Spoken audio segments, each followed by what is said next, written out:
Let's go filmer, première vidéo YouTube. Ah, je suis trop contente!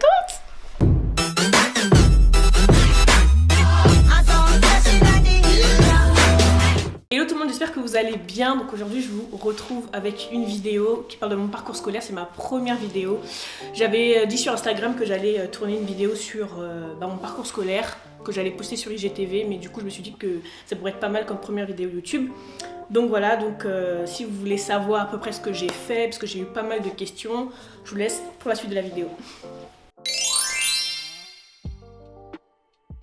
On s'est directement par le lycée parce que collège, ça, je vois pas l'utilité de parler de ça, sachant qu'on a tous fait à peu près la même chose. Donc du coup moi le lycée, j'ai fait un lycée STD2A, je pense que ça a changé de nom aujourd'hui, mais c'était art appliqué.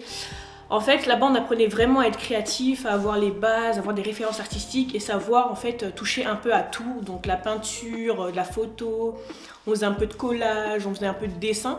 Donc ça nous a vraiment appris à avoir les bases pour pouvoir tout simplement être créatif et à révéler le potentiel créatif qu'on avait en nous. Quand on est au collège, en fait, on sait pas trop comment faire sortir notre créativité, on a un peu de blocage et tout ça, et donc ce lycée m'a vraiment appris à extérioriser cette créativité que j'avais en moi. L'avantage était vraiment de pouvoir avoir plein de références artistiques, savoir quels sont les mouvements artistiques, savoir quelles sont les couleurs, les bonnes couleurs à utiliser, quand et pourquoi, et quelles sont leurs significations. Donc voilà, et les inconvénients, ce que je dirais pour ce lycée que j'ai fait, enfin cette filière-là, c'était qu'il n'y avait pas assez d'art, c'est-à-dire qu'il y avait beaucoup de matière générale, ce qui est normal, hein, mais je pense qu'il devait y avoir plus d'heures de création, etc. Voilà. La formation ST22A m'a vraiment aidé aussi à savoir ce que je voulais faire, parce qu'à la base, moi je voulais être mangaka. Je me suis dit que je voulais écrire des mangas, je voulais dessiner des mangas, je voulais faire tout ça, donc je suis allée dans cette filière-là. Et ça m'a permis aussi de connaître d'autres métiers en fait, du design, d'autres métiers du graphisme, mais ça m'a vraiment aussi dit ok t'inquiète pas, il n'y a pas que ça, il y a ça, il y a ça, il y a ça, mais si tu veux faire ça, on peut t'aider à faire ce que tu veux. Une fois que j'ai eu mon bac, on devait mettre des vœux sur APV, je pense que maintenant ça s'appelle Parcoursup, je pense. Et j'ai commencé à chercher des BTS dans le design de communication. Je suis tombée sur une formation qui s'appelait DCEV, donc Design de communication espace et volume. Ce qui était bien, c'était qu'il y avait beaucoup de domaines différents. Il y avait du design d'espace, il y avait du design de communication, il y avait du design packaging, il y avait vraiment pas mal de choses. On apprenait beaucoup de trucs, donc du coup je me suis dit ok je vais faire ça, ça m'intéresse. Je sais pas trop quoi faire, donc bon, testons.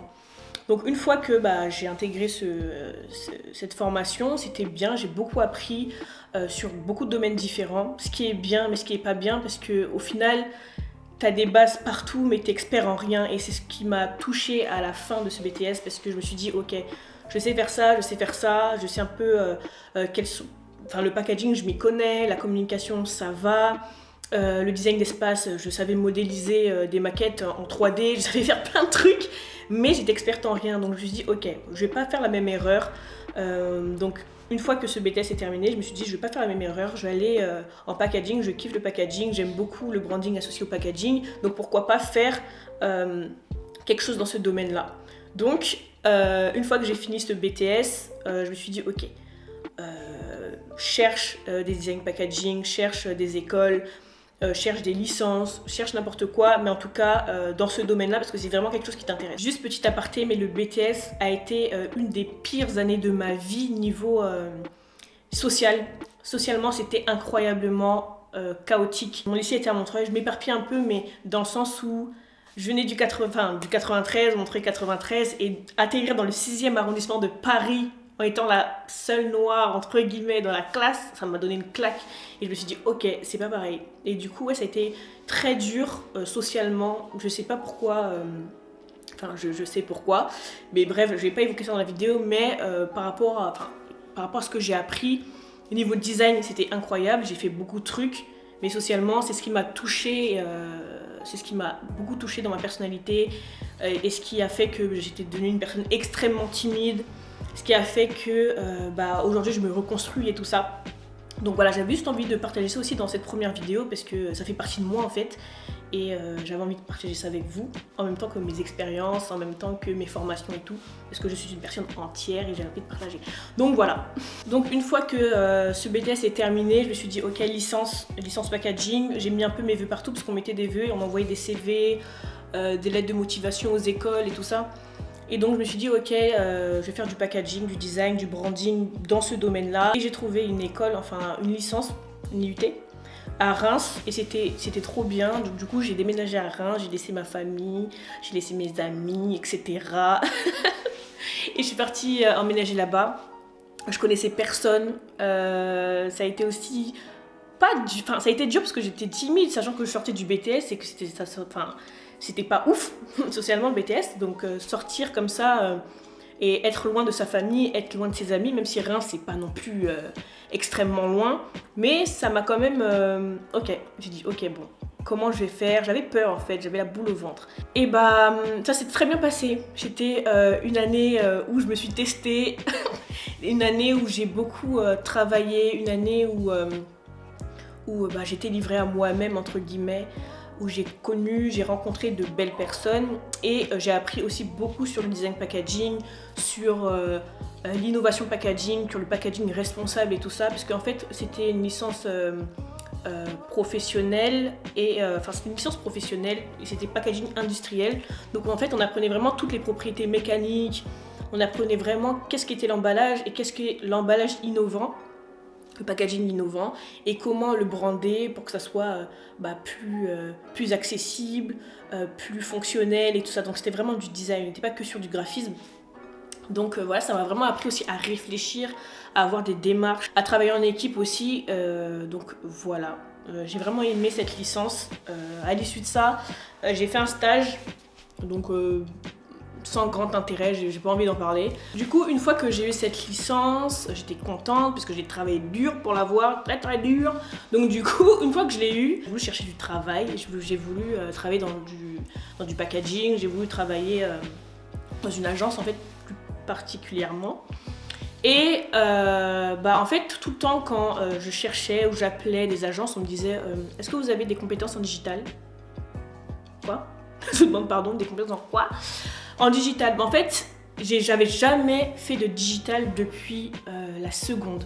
J'avais jamais entendu parler de ça. C'est-à-dire que les réseaux sociaux, tout ça, c'était pas comme maintenant où tu vois des campagnes, des réseaux sociaux, des gens qui font des stratégies de contenu. Enfin, il n'y avait pas tout ça en fait. Il n'y avait pas tout ça. Et du coup, je me suis retrouvée un peu perdue. Déjà que pour moi, j'avais fini mes études. Je me suis dit, ok, je vais travailler. Déjà, j'avais la boule au ventre. Et en plus, on me demande des trucs que je connais pas. Alors que je veux faire du packaging. Et tu me demandes des compétences en digital. En fait, non, j'ai pas.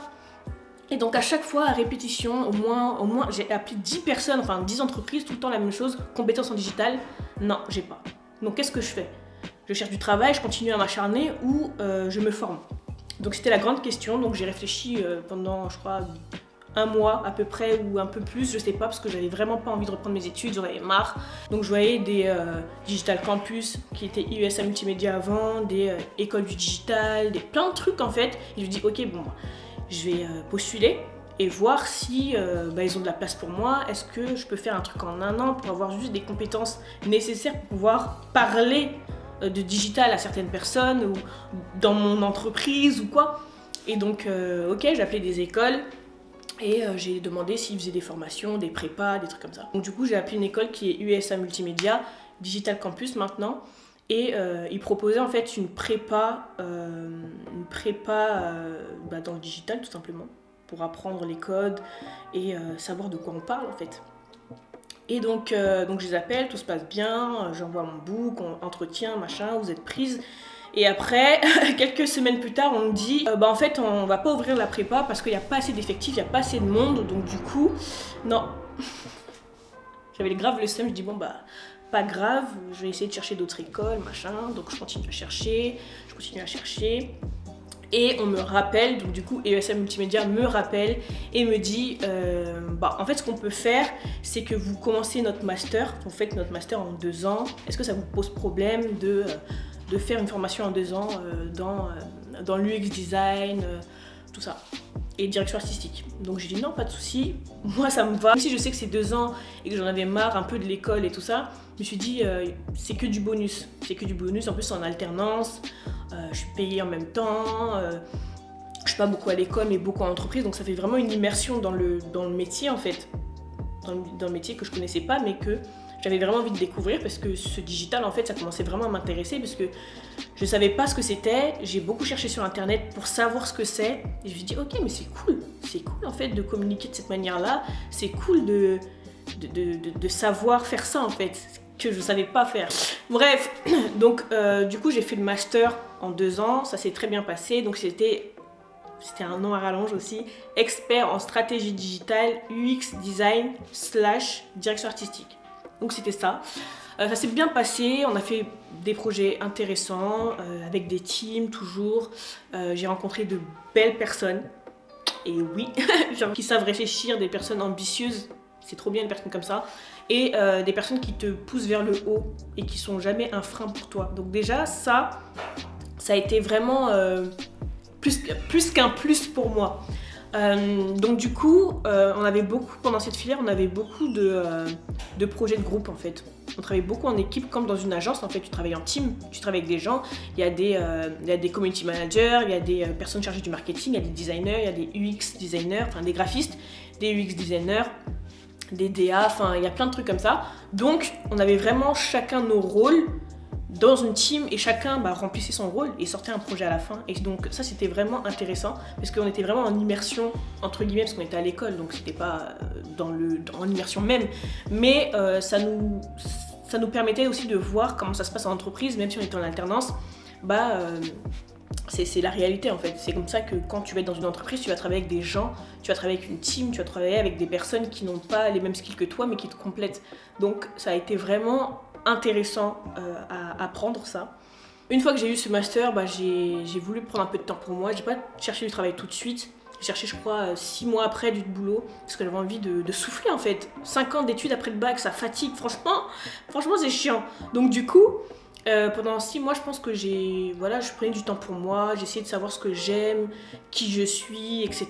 Et c'était vraiment bénéfique pour moi. J'avais pas envie de travailler tout de suite après parce que ça allait être trop, là j'avais besoin de me retrouver en fait, de faire une introspection sur moi-même, de me retrouver, de dire ah t'aimes ça, ah oui il n'y a pas que l'école, mais il y a ça aussi que t'aimes, tu vois.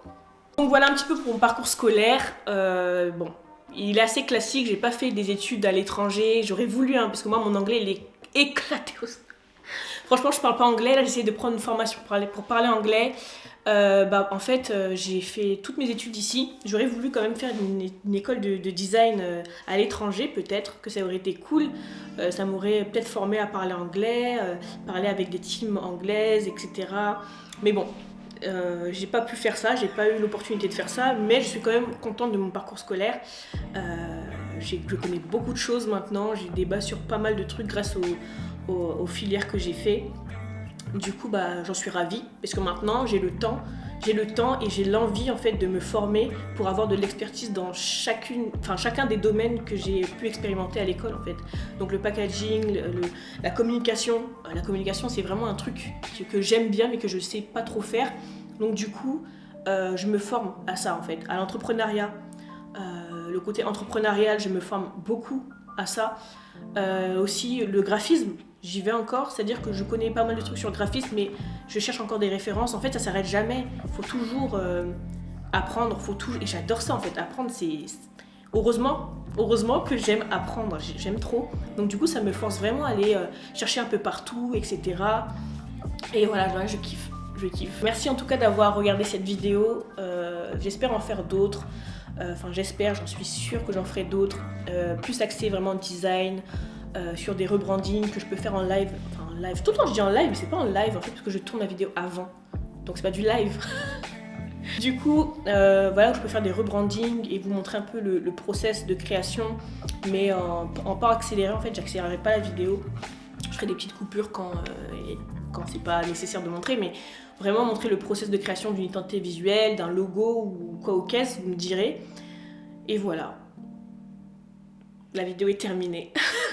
N'hésitez pas à liker et commenter la vidéo, la partager si vous en avez envie. Et je vous mets aussi mes réseaux sociaux qui se trouvent juste ici. Bref, je mets aussi mes réseaux sociaux, Instagram où je suis vraiment active en fait. C'est là-bas où tout a commencé pour moi en termes d'atchepsout. Donc du coup, n'hésitez pas à me suivre sur les réseaux et voilà, on pourrait échanger ensemble. Si vous avez des questions, je pourrais répondre. Je suis vraiment accessible, donc n'hésitez pas.